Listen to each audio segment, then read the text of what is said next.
मध्य रात्रि पश्चात 12 बजे हैं और इस समय बांग्लादेश से एक बड़ी खबर आ रही है। नोबेल पुरस्कार विजेता मोहम्मद यूनुस को बांग्लादेश की अंतरिम सरकार का नेता चुन लिया गया है। मतलब यह है कि पिछले कई दिनों से जारी राजनीतिक उठापटक के बाद अंतरिम सरकार का गठन बांग्लादेश में होने वाला है और नोबेल पुरस्कार विजेता मोहम्मद यूनुस को बांग्लादेश में अंतरिम सरकार का नेतृत्व करने के लिए चुन लिया गया है। देश यानी कि बांग्लादेश के राष्ट्रपति मोहम्मद शहाबुद्दीन ने बंगा भवन यानी कि राष्ट्रपति भवन में एक मीटिंग के बाद इस निर्णय की घोषणा की है। प्रदर्शनकारी छात्रों ने मोहम्मद यूनुस को अंतरिम सरकार का नेतृत्व करने का प्रस्ताव भी स्वीकार कर लिया। बैठक में आरक्षण आंदोलन का नेतृत्व करने वाले छात्र नेताओं के साथ साथ तीनों सेनाओं के प्रमुख भी शामिल हुए। इंद्रजीत कुंडू हमारे संवाददाता इस समय हमारे साथ जुड़ चुके हैं। इंद्रजीत, छात्रों की मांगे मान ली गई हैं, तीनों सेनाओं के प्रमुख थे। अगर सबने मिलकर तय किया कि मोहम्मद यूनुस पीएम बनेंगे तो क्या अब बांग्लादेश में अशांति अस्थिरता समाप्त होगी?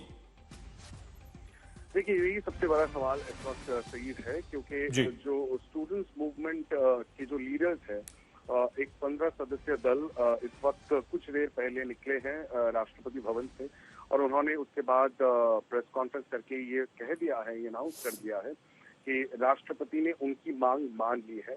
उन्होंने ही ये प्रस्ताव दिया था कि मोहम्मद यूनुस, जो एक नोबेल लॉरिएट है और इस वक्त फ्रांस में है, पेरिस में है, उनको उनके नेतृत्व में एक इंटरिम सरकार बनाया जाए। और उन्होंने ये भी कहा है कि 10 से 14 लोगों का एक जो लिस्ट है उन्होंने ये सौंपा है राष्ट्रपति को। हालांकि उन्होंने वो पब्लिक नहीं किया है, सिर्फ एक ही नाम पब्लिक किया गया है, वो है मोहम्मद यूनुस का। वो चाहते हैं कि मोहम्मद यूनुस के नेतृत्व में ये इंटरिम सरकार बने और जल्द से जल्द बने। उन लोगों ने 3 बजे का, आज दोपहर 3 बजे का अल्टीमेटम दिया था, लेकिन वो टाइम फुलफिल नहीं हुआ है। लेकिन ये अनाउंसमेंट हो चुका है, अगले 48 घंटे में शायद शपथ ग्रहण हो जाए। अच्छा इंद्रजीत, एक बात और बताइए, ये सारा बांग्लादेश जो जला, जो भयंकर वहां पर आगजनी हुई, हत्याएं हुई, छात्र सड़कों पर उतरे, आरक्षण की मांग, ये मामला था क्या आरक्षण का मुद्दा था वहां पर? देखिए, ये बेसिकली जो मुक्ति योद्धा थे, जो 1971 का जो लिबरेशन वॉर है, उनके परिवारों को आरक्षण देने की एक प्रोविजन है बांग्लादेश में और उसी को लेके ये पूरा बवाल था। और ये कहा जा रहा है कि हसीना सरकार ये कह रही थी कि कोर्ट कुछ मुक्ति योद्धा परिवार कोर्ट गए थे, वो वापस चाहते थे वो आरक्षण को हटा दिया गया था और यही कारण है सरकार को वो आरक्षण वापस लाना पड़ा। वो बहुत ही सब्सटैंशियल था, 30% तक था सरकारी नौकरियों में।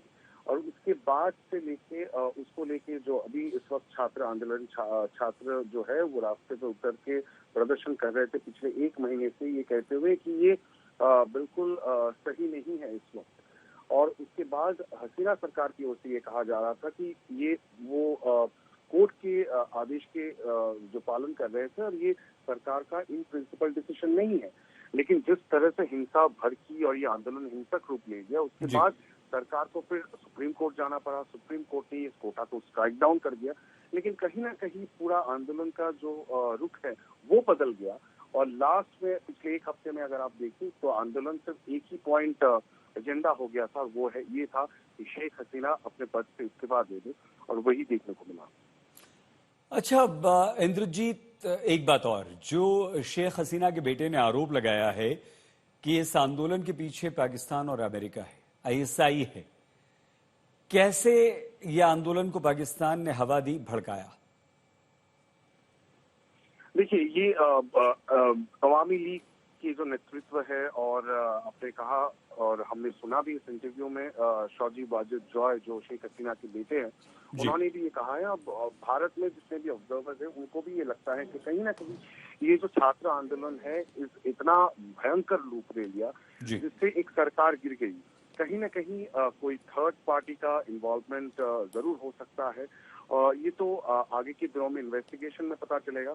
लेकिन एक आशंका जरूर जताई जा रही है भारत में कि ISI का, भारतीय इंटेलिजेंस एजेंसीज द्वारा सूत्रों के हवाले से जो आ रही है कहीं ना कहीं एक आईएसआई का मदद होने की संभावना है, जिस तरह से बीएनपी और जमात इस्लामी और छात्र शिविर जमात इस्लामी का मतलब स्टूडेंट्स विंग, जिसको बैन कर दिया गया पिछले हफ्ते, लेकिन उनका एक काफी हद तक इन्फ्लुएंस था।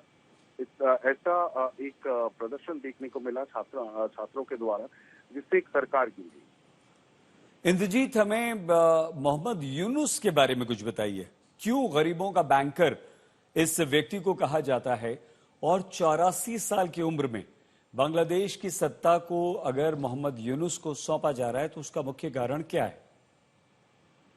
ये बहुत ही इंटरेस्टिंग एक चॉइस है। जी। आप अगर देखेंगे, मोहम्मद यूनुस इस वक्त ऐसे एक शख्स है, उनका एक चेहरा जो है बांग्लादेश की राजनीति में कुछ दिन पहले तक वो कहा जाता था कि शेख हसीना के सबसे बड़े राजनीतिक कॉम्पिटिटर है, और चूंकि वो एक नोबेल लॉरिएट है और पूरे विश्व में उनका काफी जान पहचान है, इसीलिए, और ग्रामीण बैंक के वो उन्होंने ग्रामीण बैंक शुरू की माइक्रो फाइनेंस से, जिससे लाखों की तादाद में लोगों की जिंदगी में सुधार लाने की एक कोशिश की गई थी। और हसीना सरकार के उनके टेनियर में मोहम्मद यूनुस के खिलाफ करप्शन का एलिगेशन लगाया गया, उनको जेल भी भेजा गया। अब वो जेल से बाहर बेल पे है, लेकिन कहीं ना कहीं ये लग रहा था कि उनको प्रोसिक्यूट किया जा रहा था हसीना सरकार के रेजिम में। अब वही वापस आ रहे हैं, तो एक अजीबोगरीब आप कह सकते हैं पॉलिटिकल फिनोमेना देखने को मिलेगा बांग्लादेश में। इंद्रजीत, एक बात और यहाँ समझ में नहीं आती है। शेख हसीना चौथी बार की प्रधानमंत्री, और इस बार तो प्रचंड जीत हासिल हुई है उन्हें। मतलब चारों बार जब वो जीती तो ये सबसे बड़ी जीत थी, और उस जीत के कुछ ही दिनों बाद ये स्थिति हो जाती है शेख हसीना की कि उन्हें देश छोड़ के जाना पड़ता है। इसके पीछे क्या कारण है? देखिए, वही कह रहे हैं कि एक चौंकाने वाला जो है डेवलपमेंट, राजनीतिक डेवलपमेंट इस वक्त बांग्लादेश में हुआ है जी। जो खुद अवामी लीग के जो नेता है वो ये मान रहे हैं कि ये उन्होंने एक्सपेक्ट नहीं किया था। अब शेख हसीना देश छोड़ के अब भारत में वो आ गई हैं, यहीं पे वो शेल्टर ले रही हैं, और उनकी अवामी लीग दल के जो जितने भी समर्थक हैं और बड़े नेता है वो इस वक्त गिरफ्तार हो रहे हैं। जो 2 दिन पहले तक मंत्री हुआ करते थे और काफी इन्फ्लुएंस जिनका था, आज वो बांग्लादेश छोड़ के भाग रहे हैं।